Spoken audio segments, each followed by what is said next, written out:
ఓం గణానాం త్వా గణపతిగుం హవామహే కవిం కవీనాముపమశ్రవస్తమం జ్యేష్ఠరాజం బ్రహ్మణాం బ్రహ్మణస్పత ఆనశృణ్వన్నోతిభిः సీదసాదనం. ఓం శ్రీ గణేశాయ నమః. ఓం ప్రణో దేవి సరస్వతి వాజేభిర్వాజినీవతి ధీనామ విత్రియవతు. ఓం శ్రీ మహాసరస్వత్యై నమః. గురుర్బ్రహ్మ గురుర్విష్ణు గురుర్దేవో మహేశ్వరః గురుః సాక్షాత్ పరబ్రహ్మ తస్మై శ్రీ గురవే నమః. సదాశివసమారంభాం శంకరాచార్యమధ్యమాం అస్మదాచార్యపర్యంతం వందే గురు పరంపరాం. శృతిస్మృతిపురాణానాం ఆలయం కరుణాలయం నమామి భగవత్పాదం శంకరం లోకశంకరం. శ్రీ గురుభ్యో నమః. హరే ఓం.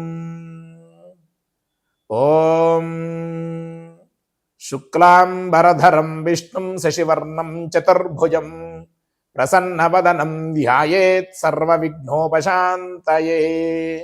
ఆదిత్యాయ చ సోమాయ మంగళాయ బుధాయ చ గురు శుక్ర శనిభ్యశ్చ రాహవే కేతవే నమః.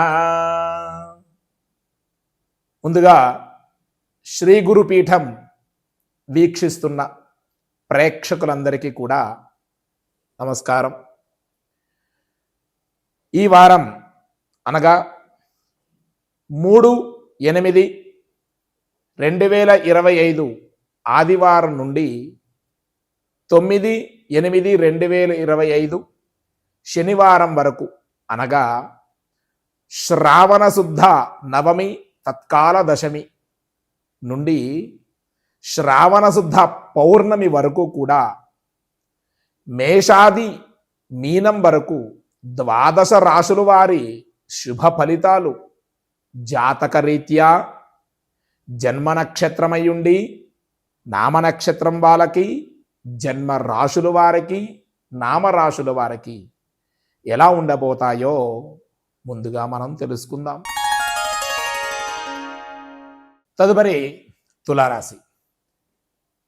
చిత్తా నక్షత్రం 3-4 పాదాలు, స్వాతి నక్షత్రం 4 పాదాలు, విశాఖ నక్షత్రం 1-2-3 పాదాలు తులారాశి. ఈ వారం ఈ రాశి వారికి ముఖ్యమైన పనుల్లో ప్రతిబంధకాలు ఏర్పడే అవకాశం ఉంది. ఎటువంటి పనులైనా జాగ్రత్తగా చూసి ముందుకు వెళ్ళండి. ప్రతిబంధకాలు వచ్చాయనగా మీరు తట్టుకోలేక ఇబ్బంది పడే అవకాశం ఉంటుంది. అలాంటి విషయంలో ఆచితూచి అడుగు వేయండి. మిత్రులతో కొద్దిపాటి విభేదాలు కూడా వచ్చే అవకాశం ఉంది. స్నేహితులతో గొడవ జరగచ్చు, బంధువులతో కూడా గొడవ జరిగే అవకాశం ఉంది. కొద్దిగా జాగ్రత్తగా ఉండాలి. ఆలోచనలు అంతగా కలిసి రావు. మీరు ఎటువంటి ఆలోచనలు చేసినా సరే ఆచితూచి ఆలోచన చేయండి. ఏ ఆలోచనలు అయినా సరే ఒకటికి వేరే వాళ్ళని, అంటే మీ స్నేహితులను ఎవరినైనా సరే కొద్దిగా సలహా తీసుకోండి. ఇవన్నీ చేసుకుని ముందుకు వెళ్ళడం చాలా మంచిది. అలాగే ఈ లేనిపోని బాధ్యతలు ఉక్కిరి బిక్కిరి మిమ్మల్ని చేస్తాయి. ఎవరైనా వచ్చి నేను చాలా ఇబ్బందుల్లో ఉన్నాను, మీ ఇంట్లో ఒక వారం రోజులు ఉంటాను అని మీ బంధువులు కానీ ఎవరైనా వచ్చి మీ దగ్గర ఉండడం వల్ల దానివల్ల మీరు చాలా ఇబ్బంది పడతారు. అవతల వాళ్ళ పట్ల మీరు ఎటువంటి ఇబ్బంది పడతారనేది మీరే గ్రహించలేకుండా ఉండే ఇబ్బందులు వస్తాయి. తలక మించి భారాన్ని మాత్రం మీరు పెట్టుకోకండి. పెట్టుకున్నారా అంతే, మీరు తలక మించిన భారం, ఆ భారం మీ తల మీద ఉండి మిమ్మల్ని తొక్కేస్తూ ఉంటుంది. మీరు ఎవరినైతే ఇంట్లో పెట్టుకుంటారో వారే మిమ్మల్ని చెడుగా చూపిస్తారు బయటికి వెళ్ళి. అలాంటి వాళ్ళతో జాగ్రత్తగా ఉండండి. కాబట్టి ఈ విషయంలో మాత్రం అది ఎవరైనా సరే ఒక పూట అన్నం పెట్టి పంపించడం తప్ప పొరపాటున ఇంట్లో పెట్టుకుని వారం రోజులు 10 రోజులు ఉండండి, ఏం పర్లేదు, మీరు నాకు దగ్గర బంధువే కదా అన్న విషయంలో వ్యవహరించడంలో చాలా జాగ్రత్తగా ఉండండి. అలాగే మీరు చాలా కష్టపడుతుంటారు పాపం. ఎంత కష్టపడినా మీకు ఫలితం లేకపోతుంది. అలాంటి కష్టానికి ఫలితం రావడానికి మీరు చాలా జాగ్రత్తగా ఉండండి. ఆ కష్టం పడేటప్పుడు కూడా చూసి కష్టపడండి. అంటే ఏదైనా కష్టపడేటప్పుడు మిమ్మల్ని బాగా కొంతమంది పనులు చేసేటప్పుడు మీ పనిని బాగా వాడుకుంటారు. మీకు అన్ని పనులు వచ్చు కదా అని బాగా వాడుకుంటారు. అలాంటి వాళ్ళు మీరు జాగ్రత్తగా ఉండండి. ఆ వ్యవహారాల్లో మాత్రం మీరు ఎంత జాగ్రత్తగా ఉంటే మీ ఆరోగ్య విషయంలో అంత బాగుంటుంది కూడా మీకు. అలాగే నిరుద్యోగులకి ఈ వారం అంతా కూడాను కొద్దిగా నిరాశ అని చెప్పుకోవచ్చు. ఈ వారంలో నిరుద్యోగులకు మాత్రం కొద్దిగా ఇబ్బందే. పాపం ప్రయత్నం చేసుకుంటున్నారు, మీరు కనబడుతోంది, కాకపోతే ఉద్యోగం రావట్లేదు. కాబట్టి వచ్చే వారం వచ్చే అవకాశం ఉండొచ్చేమో. కావున ఈ వారం మాత్రం ఉద్యోగస్తులు జాగ్రత్తగా ఉండండి. అలాగే వివాదాలు దూరంగా ఉండడం చాలా శ్రేయస్కరం. గొడవలకి వీటికి దూరంగా ఉండండి. మధ్యలో వెళ్ళిపోకుండా అనవసరంగాను మా ఫ్యామిలీలో గొడవలు జరుగుతున్నాయండి, ఫ్యామిలీ విడిపోయేటట్టుగా ఉంది, మేము మధ్యలో వెళ్తామంటే ఎవరైతే మధ్యలో వెళ్తారో ఈ రాశివారు వాళ్ళకి చెడు ఎదురవుతుంది. పొరపాటున వెళ్ళారా మీరే ఇబ్బందుల పాలవుతారు. అలాగే సకాలంలో సొమ్ము అందకపోవడంతో ఖర్చులు ఇబ్బంది పడే అంటే అధికంగా ఖర్చులు ఎక్కువయ్యే అవకాశం ఉంది. దానివల్ల మీరు ఇబ్బంది పడతారు. ఆ విషయంలో కూడా జాగ్రత్తగా ఉండండి. పొదుపు పథకాల మధ్యలో మీరు ఏదైనా ఉండే నిలిపేస్తారు మీరు. ఎందుకంటే మీకు ముందుకు వెళ్ళడానికి సోర్స్ కనబడదు. మీరు మధ్యలో నిలిపే అవకాశం ఉంది. ఇతరులకు ఆర్థికంగా మధ్యవర్తిత్వం వహించడంలో తొందరపడద్దు. ఎంత జాగ్రత్తగా ఉంటే మీరు అంత మంచిది. మీ నిర్ణయాలు, అభిప్రాయాలపై కుటుంబ సభ్యులు అసహనం వ్యక్తం చేస్తారు. మీరు ఎటువంటి నిర్ణయం తీసుకున్నా సరే మీకు సహకారం ఉండదు. మీ కుటుంబ వ్యక్తులతోని, మీ స్నేహితులతో కూడా సహకారం ఉండదు. ఏదైనా పని చేద్దామంటే చాలు, ఎందుకురా ఇప్పుడు అవసరమా, తర్వాత చేయొచ్చు కదా, ఇప్పుడు ఏం తొందర వచ్చింది, లేకపోతే ఇంత డబ్బు ఖర్చు పెట్టి ఇప్పుడు ఎందుకు చేస్తున్నావు, ఇలాంటి మాటలన్నీ కూడా అనే అవకాశాలు ఉన్నాయి. ఇంట్లో పెరిగిన బాధ్యతలు సవాలుగా మారే అవకాశాలు ఉంటాయి. కొద్దిగా జాగ్రత్తగా ఉండండి. మీ మీదే మొత్తం భారం అంతా పడే అవకాశం కనబడుతుంది. ఎంత జాగ్రత్తగా ఉంటే మీకు అంత మంచిది. అలాగే పిల్లల ద్వారా కొన్ని సమస్యలు కూడా వచ్చే అవకాశం ఉంది. మనోధైర్యం మాత్రం మీరు విడవకండి. పిల్లలు సరిగ్గా చదవట్లేదనో, సకాలంలో వీళ్ళు కాలేజీకి వెళ్ళట్లేదు, డుమ్మా కొడుతున్నారు, కాలేజీ పేరు చెప్పి వెళ్ళి ఎక్కడ కూడా తిరిగి వస్తున్నాడు, ఇలాంటివన్నీ మీకు ఏదైనా ఇబ్బంది అయితే, లేకపోతే ఎవరో ఏదో చెప్పారు, మీ అబ్బాయి అండి పార్కులో కనబడ్డాడు, మీ అమ్మాయి అండి పలానా అబ్బాయితో కనబడింది, లేకపోతే ఇంకోటి ఇలాంటివి ఏం చెప్పినా మీరు నమ్మకండి. ఎందుకంటే అలా నమ్మి మీ పిల్లల్ని చెడు దృష్టిలో మీరు పడకండి. కాబట్టి అయినా సరే కొంచెం కంట్రోల్ అయ్యి కోపాన్ని మాత్రం మింగి మీరు కొద్దిగా వాళ్ళ మీద గొడవలు పెట్టుకోకుండా జాగ్రత్తగా ఉండండి. అంటే వాళ్ళని కొట్టడమో, లేకపోతే వాళ్ళని తిట్టడమో, లేకపోతే ఇంట్లోంచి వెళ్ళిపోని ఇలాంటి కసురు కోడల పనులు చేయకండి. చేసిన ఎడల మీకు చాలా ఇబ్బంది పడే అవకాశం ఉంటారు మీరు. అలాగే ఆస్తుల కొనుగోలు ప్రయత్నాలు హఠాత్తుగా మీరు చక్కగా చూసుకుని ముందుకు వెళ్ళండి. ఎందుకంటే ఆస్తుల కొనుగోలు పట్ల వెళ్తారు ముందుకి, కానీ మీకు మోసం జరిగే అవకాశం ఉంటుంది.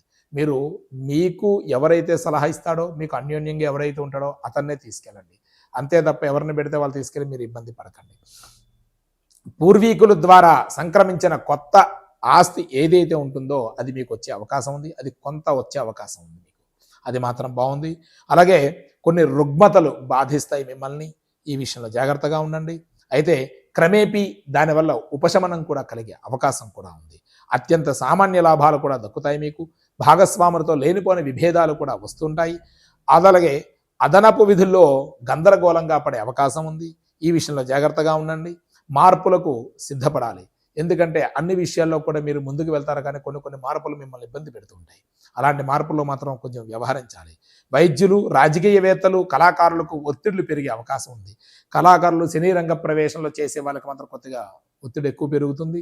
అలాగే ఏదైనా కొత్త సినిమా విడుదల చేసేవాళ్ళు ఈ వారంలో విడుదల చేసేటప్పుడు కొంచెం మంచి ముహూర్తం చూసుకుని విడుదల చేసుకోండి. మీకు అన్ని విధాలా కూడా బాగుంటుంది. వైద్యులు కూడా ఏదైనా హాస్పిటల్ పెడదాం అనుకున్నా, చిన్న క్లినిక్ పెడదాం అనుకున్నా, మెడికల్ షాప్ పెట్టిద్దాం అనుకున్నా కదా, ఆచి తూచి అడుగు వేయండి, మీకు బాగుంటుంది. కళాకారులతో పాటు రాజకీయవేత్తలు, ఏదైనా సరే మీరు రాజకీయవేత్తలు ముందుకు వెళ్ళేటప్పుడు మాత్రం అక్కడ మీరు వెళ్ళేటప్పుడు కొంచెం జాగ్రత్తగా ఉండండి. మీరు అక్కడికి వెళ్ళిన తర్వాత కొద్దిగా అపోహ ఎదురయ్యే అవకాశం ఉంది. అలాంటి విషయంలో మాత్రం జాగ్రత్తగా ఉంటే మీకు మంచిది. టెక్నికల్ రంగం వారికి మాత్రం విదేశీ పర్యటనలో చేసే అవకాశం బాగుంది, చక్కగా ఉంది. మహిళలకు కుటుంబంలో ఉత్సాహం పెరుగుతుంది. కొంత ఈ వారం ఈ రాశివారు మాత్రం శనివారం నాడు కొన్ని ఈతి బాధలు ఎదురయ్యే అవకాశం ఉంది. కొద్దిగా జాగ్రత్తగా ఉండండి. వాహన కొనుగోలుదారులకి అత్యద్భుతంగా బాగుందని చెప్పవచ్చు. అలాగే ఆర్థిక పరిస్థితి ఇబ్బంది కలిగించే అవకాశం ఒకటి ఉంది. కొంచెం జాగ్రత్తగా ఉంటే మంచిది. మీ హామీలే ఇప్పుడు మేము నెరవేర్చలేని పరిస్థితికి తీసుకొచ్చే అవకాశం కూడా కనబడుతుంది.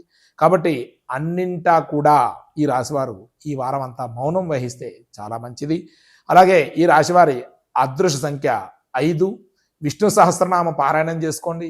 విష్ణుమూర్తిని సందర్శనం చేయండి. ఇలా చేస్తే మీకంతా శుభం జరుగుతుంది.